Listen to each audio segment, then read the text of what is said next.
New research shows mass shooters have a lot in common.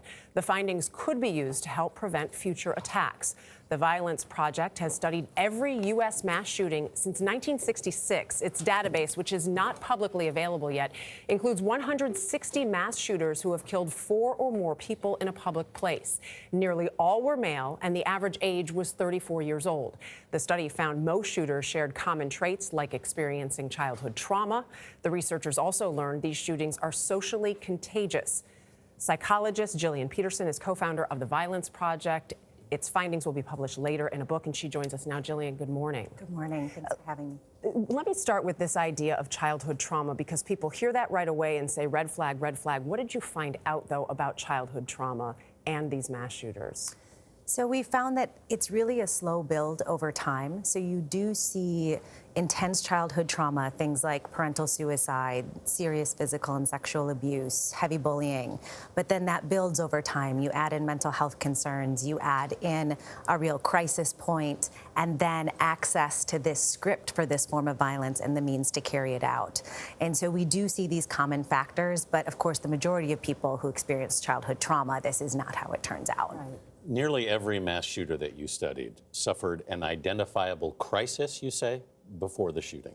Yeah, and that's something we've been really interested in terms of prevention.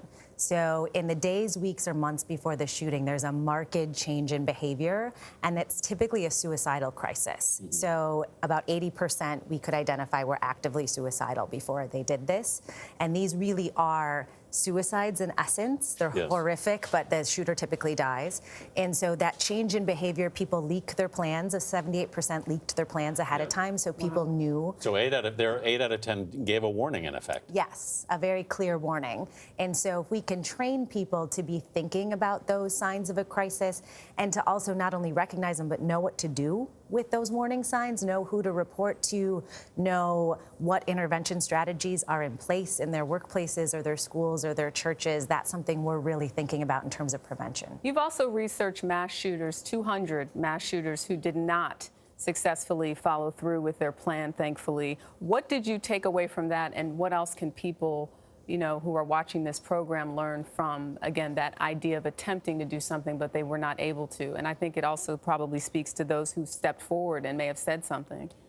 Yeah, you do find a lot of stories of people who were thinking about doing this, were in a really dark place, had seen others do this, were getting radicalized online, were gathering weapons, but someone stepped in.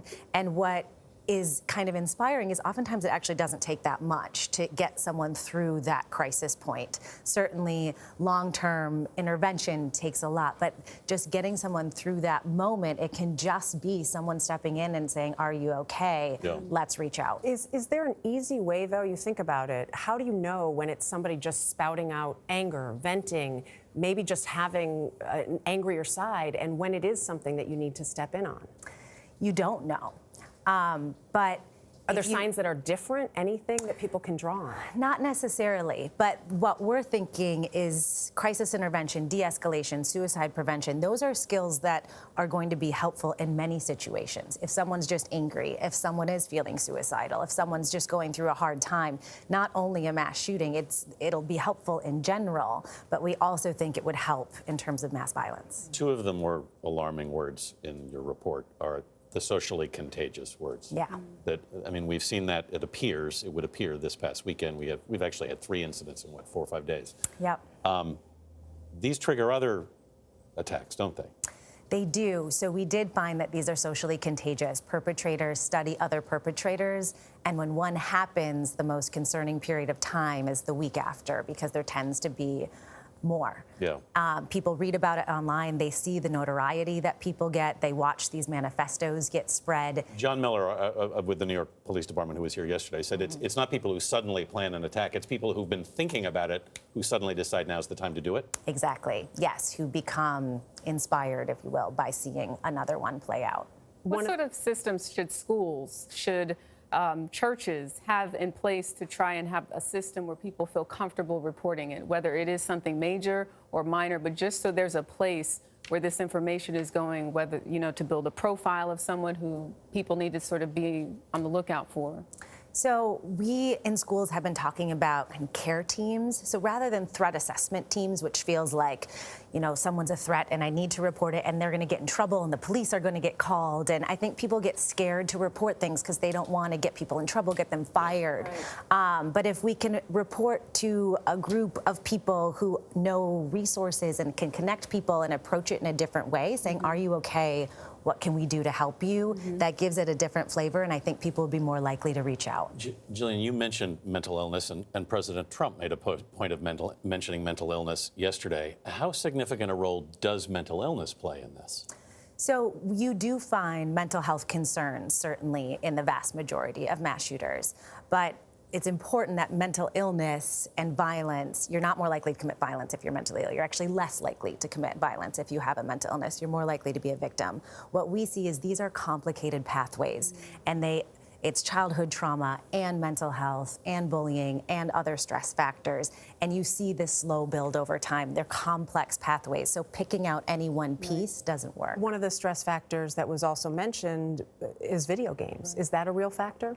We did code video games, and we are looking at that. It's a bigger factor in the younger school shooters, but it's not the majority, or it's not an overwhelming sort of piece that we're seeing. When you say it's a bigger factor among them, what contribution, if anything, does it make?